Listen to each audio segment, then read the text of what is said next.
तिथला कामगार आहे चिंचोली गावचा, त्याच्या अंतर्गत त्याच्या गुन्हा दाखल आहे, तरी पण तो बाहेर आहे. आज बरेच दिवस झाले त्याच्या गुन्हे दाखल आहेत. कुठला जामीन न मंजूर करता तो आज बाहेर फिरतो. तर ह्या व्यक्तीला एका राजकीय आमदाराचा वरदहस्त आहे. त्या मुलीने असं म्हटलं, आरोप केला तो आझर शेख नावाचा त्या मुलाचा चुलता जो आहे तो गावगुंडा आहे, वाळू उपसतो, मुरुम उपसतो. बऱ्याच जणांना त्याने आजपर्यंत मारले. अशा चौकीला पोस्ट आहेत. तिथले 68 गुन्हे दाखल आहेत. तिथला सोनवणे भाऊसाहेब म्हणून तिथला कामगार आहे चिंचोली गावचा, त्याच्या अंतर्गत त्याच्या गुन्हा दाखल आहे, तरी पण तो बाहेर आहे. आज बरेच दिवस झाले त्याच्या गुन्हे दाखल आहेत. कुठला जामीन न मंजूर करता तो आज बाहेर फिरतो. तर ह्या व्यक्तीला एका राजकीय आमदाराचा वरदहस्त आहे.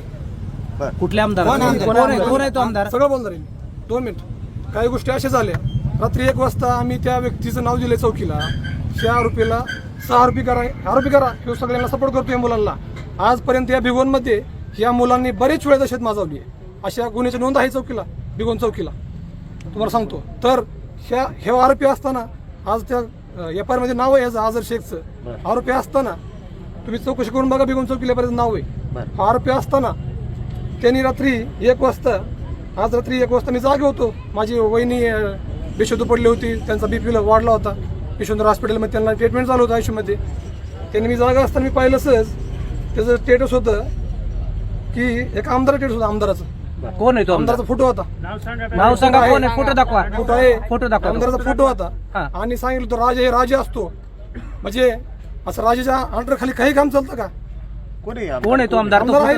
मला फोटो नाही ओपन करायचा, तुम्ही समजून घ्या. कोण आहे तो आमदार? आमदार कोण आहे? इंदापूर तालुक्यातला आहे, दौंड तालुक्यातला आहे? कोण आहे आमदार तो? तुम्ही समजून घ्या, तुम्ही सगळ्या गोष्टी या.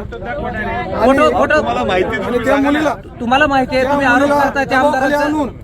दबावाखाली आणून आज एका मुलीचं अपहरण केलं. तिच्यापाशी कोणी नसताना जर तिला अपहरण केलं, तिच्या डोक्याला पिस्तूल लावला. तुझ्या फॅमिलीला भीती आहे, तुझ्या फॅमिलीला सुद्धा आम्ही उचलून दिलेलं आहे.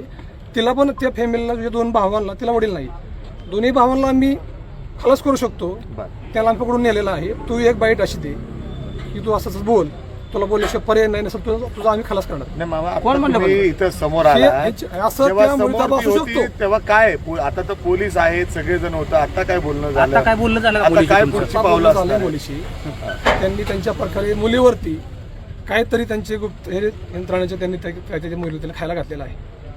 म्हणजे काय जादूटोना केलाय? जादू मला